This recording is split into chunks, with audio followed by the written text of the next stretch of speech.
I'm going to be sharing a few secrets on how influencers make six figures a year, working from their own schedule, working wherever they want, working however they want on their own times. Sounds like the dream, but there are a few things you need to do in order for you to be able to do that too. The number one secret and spoiler is your follower count does not dictate how much money you can make through social media, through TikTok, through Instagram. Your follower count is not directly related to your capacity to that number you can make. So plenty of creators who have way under 100,000 followers who make over $100,000 a year. Y'all want to know the secret to making six figures as an influencer or content creator? It is the number one question anyone asks is, how do you make money as a content creator or an influencer? How much do you make? A lot of influencers, appear at least to be living some sort of fun, luxurious life. So spoiler alert, the income of many influencers you see online, follower count does not mean they're making a certain amount or not making a certain amount. I'm going to fill you in because it's one of the things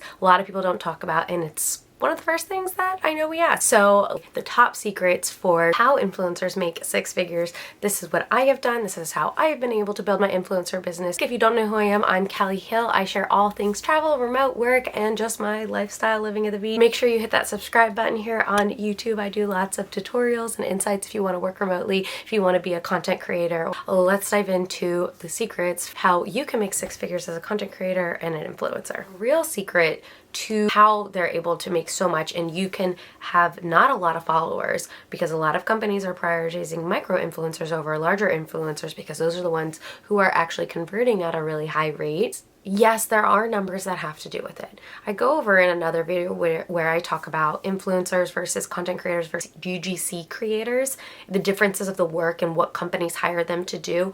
So there is an aspect where if you are working as an influencer, the number of followers you do have does go into the factoring of what your rates are. But I'm about to give you a top secret on why this isn't the end-all be-all. I've worked with a lot of PR companies, and sometimes they just have a minimum number of views that they need. They need to reach on this campaign for this brand 10 million people. So is it easier for them to work with 10 influencers that are going to reach 1 million people, or is it easier for them to work with 100 influencers? So it's all going to depend on their campaign goals. So yes, they probably just want to work with 10 influencers that are going to reach 1 million people. That might mean they have 100,000 followers, 500,000. It depends on what their reach is. And certainly there's an aspect into your rate that you factor in is the number of followers you have, but it's really more based on reach. So you might have a certain amount of followers, but really it's about your reach. And nowadays with how algorithms work, your ability to reach a lot of people is different than the number of people following you. So top secret way that a lot of influencers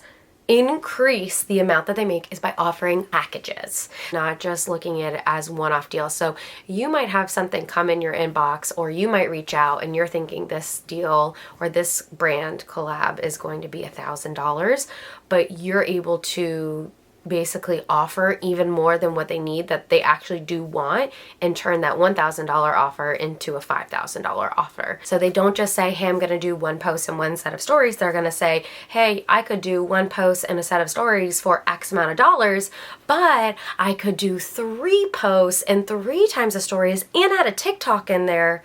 If let's say they're doing Instagram, 2 times the price. So it's discounted. So you're saying it's okay, instead of, let's say it's $500 for a post, but I'll do 3 for $1,000. Maybe doing that 3 isn't that much more work. You can still do the whole shoot on that same day, but you just went from getting only $500 to $1,000 for only a little bit more work. Sometimes you can't always change the number of followers that you have. That I know that can be factored into your rates. What you can control, and that's what you want to focus on, reaching your money goals for your business as a creator and influencer, is what can you control? Well, you can offer more and package it for like a better deal. Like X amount for 1, or you could do 3 for a discounted rate. So that's a huge secret. It's also called upselling. Another secret of how they're able to negotiate that is they pitching the value, say we're going to increase reach, we're going to increase exposure, we're going to increase the conversion rate. You remind a brand that you're talking to that, you know, it takes an average of 7 times for someone to see something before they convert or make a purchase. When I say, okay, I need to do, you know, 7 different pieces of content. So maybe that's 3 different days of stories and then 4 different posts we do over the span of 6 weeks. The second variation of this is offering it as a long-term partnership. So instead of saying, okay, instead of doing 1 post and it's going to be $1,000, we can do 3 months of 1 post a month for $800 a month. So you see how I'm offering like a different sort of package, but in a long-term way. So that's going to get you $800 a month instead of that one-time $1,000 a month. But they're getting it as a discount since they're adding more onto the services. That's a huge secret. You want to upsell and offer packages to like get that higher number up. Next secret to doing that is not giving away your rates right off the bat. Someone might ask for your rates, or you might be reaching out to a brand. You don't want to just have a rate card and just like give it to them, right? You have your baseline rate, but the main thing you want to do is figure out what is their budget. So generally with a lot of really big brands, the bigger the brand, the bigger the budget's usually going to be. Basically, if you can figure out in your communication with them, you know, what's their like max budget they have on this. So how can I offer more deliverables, more posts, more stories, more videos, more content? How can I offer more to meet that budget, right? So let's say you're charging $500 a post, but they have a budget of $2,000. How can you offer them something? So that's another huge thing, is figuring out what their budget is. Another way that you can do this is figuring out their budget is kind of like offer more with a higher price point. And then you can see, are they going to say, okay, you know, I see that's a really great package, we'd love to do it, but we don't have $4,000 in our budget. We only have $2,000 in our budget. How can we make this work? Figuring out what their budget is. So there's a few different ways you can do it, kind of like over, you know, go for a little above, and they'll kind of then come back and say, wait, that's more than what we have in budget. Here's our budget. You have your baseline rates that you have, but your secret to increasing the amount, right, to increase your number total of deals and your total income to get that 6 figures, is packages and figuring out what the budget is and not giving your rates off the back. Another big secret with this is diversification. The big secret to any 6-figure influencer or creator out there is they do not have only one way that they make money in their business. They have multiple ways, and a lot of 6-figure creators and influencers, one of their ways that they've diversified is they also have a form of passive income, or kind of like an active passive income. So I have another video that you can watch where I talk about all the different ways you can make money online through social media, through Instagram,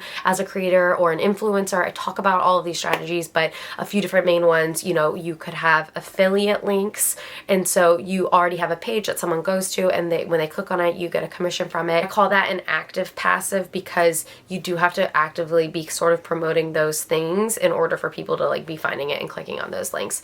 Or you might be selling digital products, or you might be selling physical products. Active passive because it's never truly passive, because you do need to be promoting your own things that you sell or that you get a commission from in order for you to really be making money, like good money from it. Not 100% passive. You do have to be doing things from it.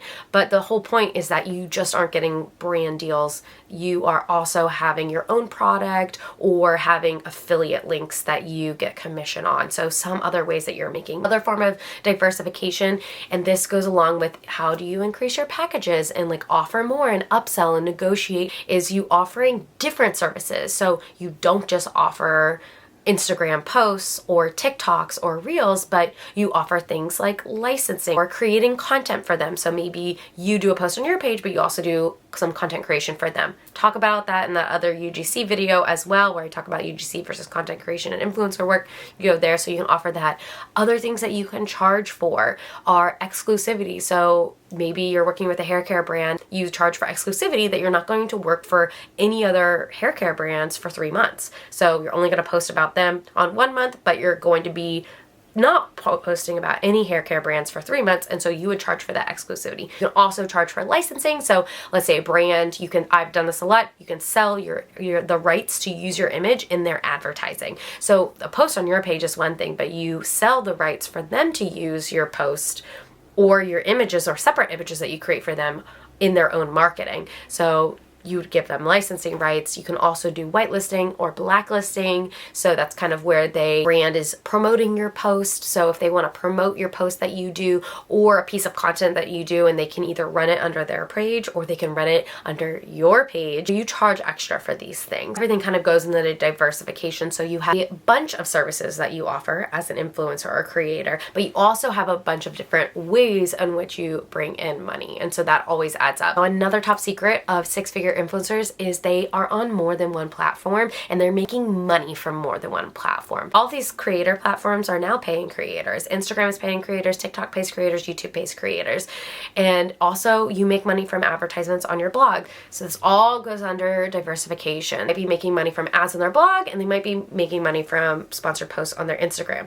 This goes back into upselling. Now they can pitch and offer to brands, okay, I can do an Instagram post and I can do a blog post. I'm literally in the middle of about to do a campaign. I'm doing a press trip this coming weekend. That went into my pitch package is, you know, doing a blog post and doing TikToks and doing Instagram reels. So you tack everything on. So not only are you making money passively through, like, say, your YouTube videos or through your blog and advertising on there, but you're also able to use it as something to pitch to increase the amount you get paid in these brand deals. So you can see everything's really connected here. Another huge secret of six-figure influencers is how they leverage gifting. And it's not that you only do gifted campaigns. Obviously, you need to start asking to get paid if anything has a timeline or requirement, but six-figure influencers and six-figure creators, they use gifting as a way to start building a relationship with a brand and kind of warming them up, getting to know each other, getting their audience to know the brand and know their association with the brand to turn it into something paid. So six-figure creators